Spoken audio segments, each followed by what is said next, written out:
رسول اللہ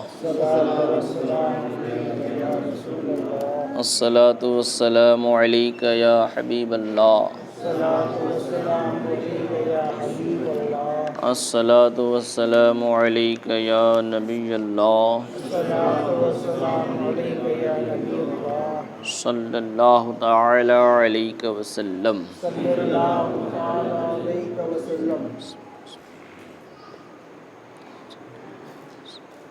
بسم اللہ الرحمن الرحیم۔ سورہ بقرہ مدنیہ، یہاں سے سورہ بقرہ شروع ہوتی ہے۔ یہ سورت مدینہ شریف میں نازل ہوئی ہے۔ بسم اللہ الرحمن الرحیم، اللہ کے نام سے شروع جو بہت مہربان رحمت والا۔ الف لام میم، ذالک الکتاب لا ریب فیہ، وہ بلند رتبہ کتاب یعنی قرآن کوئی شک کی جگہ نہیں ہے۔ ھدی للمتقین، اس میں ہدایت ہے ڈر والوں کو۔ الذین یؤمنون بالغیب، وہ جو بے دیکھے ایمان لائیں۔ وَيُقِيمُونَ الصَّلَاةَ، اور نماز قائم رکھیں۔ وَمِمَّا رَزَقْنَاهُمْ يُنْفِقُونَ، اور ہماری دی ہوئی روزی میں سے ہماری راہ میں اٹھائیں یعنی خرچ کریں۔ وَالَّذِينَ يُؤْمِنُونَ بِمَا أُنزِلَ إِلَيْكَ، اور وہ کہ ایمان لائے اس پر جو اے محبوب تمہاری طرف اترا۔ وما انزل من قبلک، اور جو تم سے پہلے اترا۔ وبالآخرۃ هم یوقنون، اور آخرت پر یقین رکھیں۔ تو یہ سورہ بقرہ میں اللہ تبارک و تعالی نے کلام پاک کے تعلق سے ارشاد فرمایا ہے۔ قرآن یہ کتاب ہے، کیا ہے؟ قرآن ایک کتاب ہے۔ جس طرح انجیل، زبور، توریت اور دوسرے صحیفے جو ہیں اور نبیوں پہ نازل ہوئے، یہ کتاب ہے، اسی طریقے سے کلام پاک بھی کیا ہے؟ ایک کتاب ہے۔ تو اللہ نے فرمایا ذالک الکتاب لا ریب فیہ، یہ وہ بلند رتبہ کتاب ہے جس میں شک کی گنجائش ہی نہیں ہے، شک ہے ہی نہیں اس کے اندر۔ اس کے تعلق سے آپ مکمل گفتگو سماعت کریں گے۔ تو سورہ بقرہ جو ہے یہ سورت مدنی ہے۔ مدنی ہے مطلب مدینہ شریف میں یہ سورہ نازل ہوئی ہے۔ حضرت ابن عباس رضی اللہ تعالی عنہما نے فرمایا مدینہ طیبہ میں سب سے پہلے یہی سورت نازل ہوئی۔ مدینہ شریف میں سب سے پہلے یہی سورت نازل ہوئی، سوائے آیت واتقوا یوما ترجعون، یعنی سورہ بقرہ میں جو آیت ہے واتقوا یوما ترجعون، اس آیت کو چھوڑ کر کے پوری سورت جو ہے مدینہ شریف میں نازل ہوئی۔ اور یہ والی آیت واتقوا یوما ترجعون، یہ حج وداع میں بمقام مکہ مکرمہ نازل ہوئی۔ مکہ مکرمہ سے جب حضور صلی اللہ علیہ وسلم حج فرما کر آخری حج فرما کر کے واپس تشریف لا رہے تھے تو وہاں پر یہ آیت نازل ہوئی۔ اس سورت میں 286 آیتیں ہیں۔ اس سورت میں کتنی آیتیں ہیں؟ 286 آیتیں ہیں۔ 40 رکوع ہیں، 40 رکوع۔ یہ سورت چونکہ پہلا پارہ، دوسرا پارہ اور تیسرے پارے کا کچھ حصہ ہے، یعنی 2.5 پارے کی سورت ہے پوری، سب سے بڑی سورت یہ ہے۔ تو اس پوری سورت میں 286 آیتیں ہیں، 40 رکوع ہیں اور 6121 کلمے ہیں۔ اسلام میں دیکھو کتنی باریک باریک چیزوں کو محفوظ کیا گیا، ایک ایک حرف کو گن کر کے رکھا گیا ہے کہ اس میں سے اب ایک بھی کم نہیں ہو سکتا۔ کیونکہ اللہ نے کلام پاک کی حفاظت کی ذمہ داری اپنے ذمہ کرم پر لے لی ہے، اس میں کوئی تحریف نہیں کر سکتا، کوئی بدل نہیں سکتا، اس میں کوئی تبدیلی پیدا نہیں کر سکتا۔ تو 286 آیتیں ہیں، 40 رکوع ہیں، 6121 کلمے ہیں اور 25,500 حرف ہیں۔ حرف ایک حرف ہوتا ہے، الف با تا سا، یہ حرف ہوتا ہے، تو اس طرح کل ملا کر کتنے 25,500 حرف ہیں اس صورت میں۔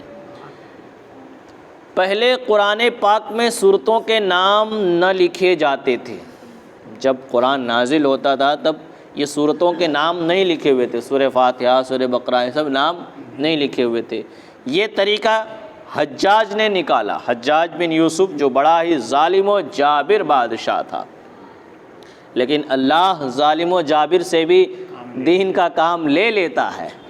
اگر آج اس نے یہ کام نہ کیا ہوتا تو ہم قرآن پڑھ ہی نہیں پاتے۔ جب زبر زیر لکھے ہوئے ہیں، نقطے لگائے ہوئے ہیں، تب ہم نہیں پڑھ پاتے صحیح طور پہ۔ تو جب زبر زیر ہی نہ ہو، نقطے ہی نہ ہو، پیشی نہ ہو، تشدید نہ ہو، صرف کالے کالے حروف نظر آ رہے ہیں تو ہم کیا پڑھیں گے؟ کس پہ اوپر کیا لگائیں گے؟ بسم اللہ کی با پہ زیر پڑھیں گے، زبر پڑھیں گے، پیش پڑھیں گے؟ جب لکھا ہی نہ ہو تو پڑھیں گے کیا؟ وہ کون پڑھ پائے گا؟ علم والے ہی پڑھ پائیں گے۔ تو آسانی کر دی، تو اللہ نے دین کا کام اس سے لے لیا۔ تو یہ طریقہ جو حجاج نے نکالا، اور ابن عربی کا قول ہے کہ سورہ بقرہ میں ہزار نہیں ہزار حکم، ہزار امر، ہزار نہیں ہزار حکم، ہزار خبریں ہیں۔ امر کہتے ہیں حکم دینے کو، کسی کو کہنا ہے کہ یہ کام کرو، یعنی اللہ نے کرنے کا جہاں پہ حکم فرمایا اسے امر کہا جاتا ہے گرامر کے اعتبار سے۔ اور نہیں، یہ نہیں والا نہیں جو ہم نا کے معنی میں مانے وہ نہیں، یہ صرف نہیں ہے۔ نہیں کا معنی ہوتا ہے مت کرو، مت کھاؤ، مت پیو، یعنی جس میں کسی چیز سے روکا جائے۔ تو اللہ نے کرنے والے معاملات کتنے بیان فرمائے، نہ کرنے والے کتنے بیان فرمائے، اور ہزار اس کے اندر خبریں ہیں، ہزار امر، ہزار نہیں ہزار حکم یعنی اللہ نے پابندی لگائے کہ یہ تمہیں کرنا ہی ہوگا تو اسے حکم کہا ہے، اور ہزار خبریں ہیں، یعنی ہزار واقعات، ہزار باتوں کے بارے میں اللہ تبارک و تعالیٰ نے اس سورہ میں بیان فرمایا ہے۔ تو ہزار باتیں ایسی ہیں جس میں امر ہے، یعنی حکم کا معنی پایا جاتا ہے، ہزار باتیں ایسی ہیں جس میں منع کیا جاتا ہے، روکا جاتا ہے، یعنی برائی کی طرف مت جاؤ، قتل و غارت کی طرف مت جاؤ، تو اسے نہیں کہا جاتا۔ اس طرح ہزار حکم ہیں کہ تم پر نماز فرض کی گئی ہے، نماز کے وقتوں میں فرض کی گئی ہے، اس کے وقتوں میں، تو یہ کیا ہوا؟ حکم ہوا۔ اور ہزار خبریں ہیں، پچھلی قوموں کے بارے میں اللہ تبارک و تعالیٰ نے بیان فرمایا ہے کہ فلاں قوم ایسی تھی، انہوں نے یہ گناہ کیا تو تباہ کر دی گئی، ختم کر دی گئی۔ تو اس طریقے سے ہزار 4,000 باتیں اس میں اس طریقے کی موجود ہیں، 1,000 نہیں، 1,000 امر، 1,000 حکم اور 1,000 خبریں موجود ہیں۔ اور اس کے اخذ میں برکت ہے، یعنی اس کو لینے میں، سورہ بقرہ کو پڑھنے میں برکت ہے اور ترک میں حسرت ہے۔ اگر اس کی جو تلاوت کرے اسے برکت حاصل ہو، اور جو تلاوت نہ کرے اسے حسرت ملے، یعنی وہ افسوس کرے کہ میں کیوں نہیں پڑھ پایا، میں کیوں نہیں کر پا رہا۔ اور اہل باطل جادوگر اس کی استطاعت نہیں رکھتے، اہل باطل جو ہیں، گمراہ فرقے ہیں اور جو جادو ٹونا کرتے ہیں، وہ اس کی استطاعت نہیں رکھتے، یعنی اس کی طاقت کے سامنے ان کی طاقت کوئی کام نہیں کرتی۔ یہ صورت اتنی طاقت پاورفل ہے، اور جس گھر میں یہ صورت پڑھی جائے 3 دن تک سرکش شیطان اس میں داخل نہیں ہوتا۔ شرارت کرنے والا شیطان جسے ہم جن کہتے ہیں، بھوت، تو جو گھروں میں داخل ہو جاتا ہے، عورتوں کو حاضری آنے لگتی ہے، فرماتے ہیں یہ 3 دن تک سورہ بقرہ کو پڑھی جائے تو سرکش شیطان داخل نہیں ہوتا ہے۔ اور مسلم شریف کی حدیث میں ہے کہ شیطان اس گھر سے بھاگتا ہے جس میں یہ سورت پڑھی جاتی ہے۔ یہ سورت سورہ بقرہ جس گھر میں پڑھی جاتی ہے اس میں شیطان بھاگتا ہے۔ اور بہقی اور سعید ابن منصور نے حضرت مغیرہ سے روایت کی کہ جو شخص سوتے وقت سورہ بقرہ کی 10 آیتیں پڑھے گا قرآن شریف کو نہ بھولے گا۔ سوتے وقت جو 10 آیتیں سورہ بقرہ کی پڑھ لے گا وہ قرآن شریف بھول نہیں سکتا، وہ اسے قرآن شریف یاد رہے گا۔ وہ آیتیں یہ ہیں، 4 آیتیں اول کی یعنی شروع کی 4 آیتیں الف لام میم سے لے کر کے، اور آیت الکرسی 4 آیتوں میں کیا ہے، اور آیت الکرسی، اور 2 اس کے بعد کی، اور 3 آخر سورت کی، 3 آخر سورت کی۔ 10 آیتوں کے بارے میں فرمایا تو 4 آیتیں کون سی شروع کی، الف لام میم سے 4 آیتیں شروع کی، اور ایک آیت الکرسی، تو آیت الکرسی ایک ہی آیت ہے، آیت الکرسی کیا ہے، ایک ہی آیت ہے، پوری جو آیت الکرسی وہ ایک ہی آیت ہے، تو ایک وہ ہو گئی، تو 4 اور 1 5 ہو گئے، اور 2 اس کے بعد کی یعنی آیت الکرسی کے بعد کی جو 2 آیتیں ہیں، آیت الکرسی کے بعد کی جو 2 آیتیں لا اکراہ فی الدین سے، وہ 2 آیتیں، تو یہ کل کتنی ہوئی، 7 ہو گئی، اور 3 آخر سورت کی، آخر میں للہ ما فی السماوات، وہاں پہ جو آخری والی جو 3 آیتیں ہیں وہ 3 آیتیں، تو یہ 10 آیتیں جو بندہ پڑھے گا تو وہ قرآن نہیں بھولے گا، وہ قرآن نہیں بھولے گا، اس کی برکت ہے۔ طبرانی اور بہقی نے حضرت ابن عمر رضی اللہ تعالیٰ عنہما سے روایت کی کہ حضور اکرم صلی اللہ علیہ وسلم نے فرمایا، میت کو دفن کر کے قبر کے سرانے سورہ بقرہ کے اول کی آیتیں اور پاؤں کی طرف آخر کی آیتیں پڑھو۔ جب مردے کو دفن کر دیا جائے تو دفن کرنے کے بعد قبر کے سرانے یعنی جس طرف مردے کا سر ہوتا ہے اس طرف سورہ بقرہ کی اول کی آیتیں، سورہ بقرہ کی شروع کی آیتیں، اور پاؤں کی طرف آخر کی آیتیں، للہ ما فی السماوات، تو وہ آخر کی آیتیں پڑھو۔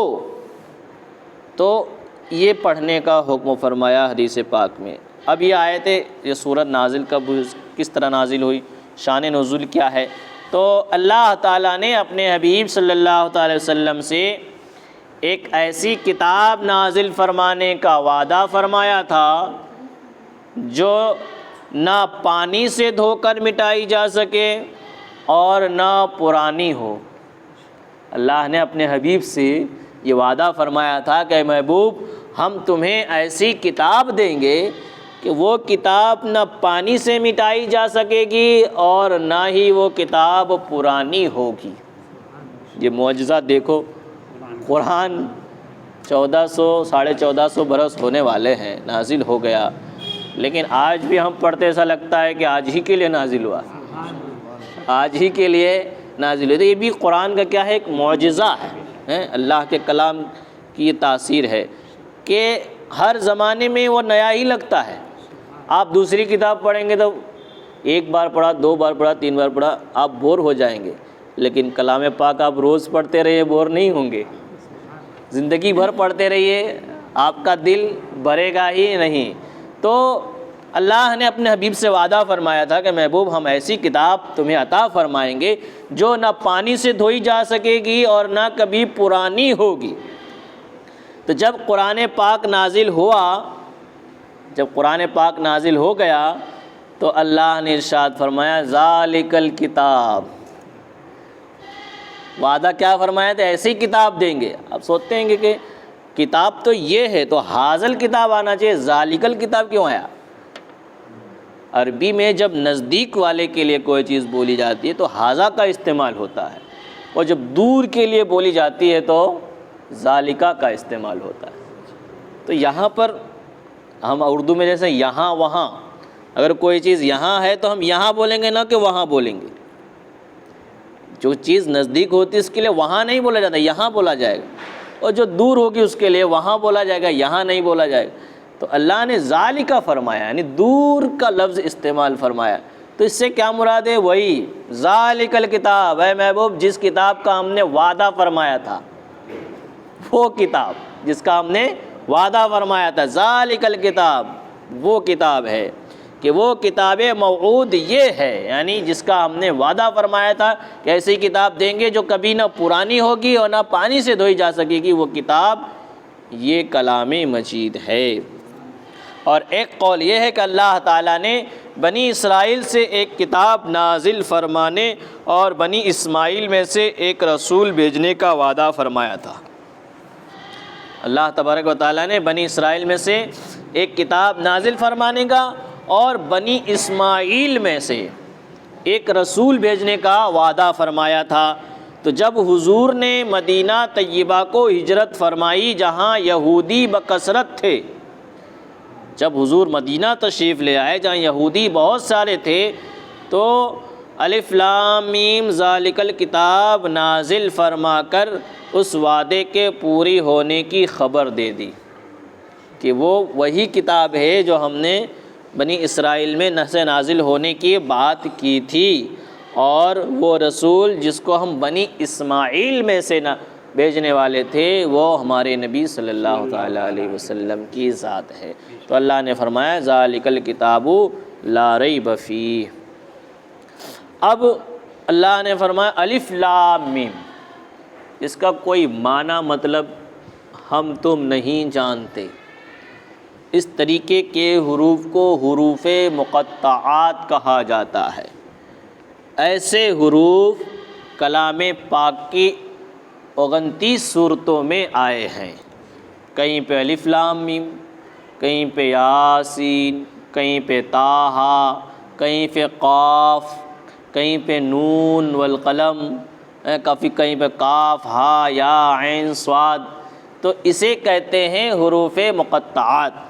اس کا معنی ہمیں معلوم نہیں، یہ ایک راز کی بات ہے، یہ اللہ جانے اور اللہ کا حبیب جانے۔ حضرت صدیق اکبر فرماتے ہیں کہ اللہ نے ہر کتاب میں کوئی نہ کوئی راز رکھا ہے، اور کلام پاک کا جو راز ہے وہ حروف مقطعات ہیں۔ وہ حروف کیا ہے؟ مقطعات ہیں۔ اب کوئی یہ کہے کہ اس کا جب معنی معلوم نہیں تو کسی کو معلوم نہیں ہوگا، اور جب کسی کو معلوم نہیں ہوا تو اللہ نے ایسا کلام کیوں فرمایا جس کا کوئی مطلب ہی نہیں، جس کا کوئی مطلب ہی نہیں؟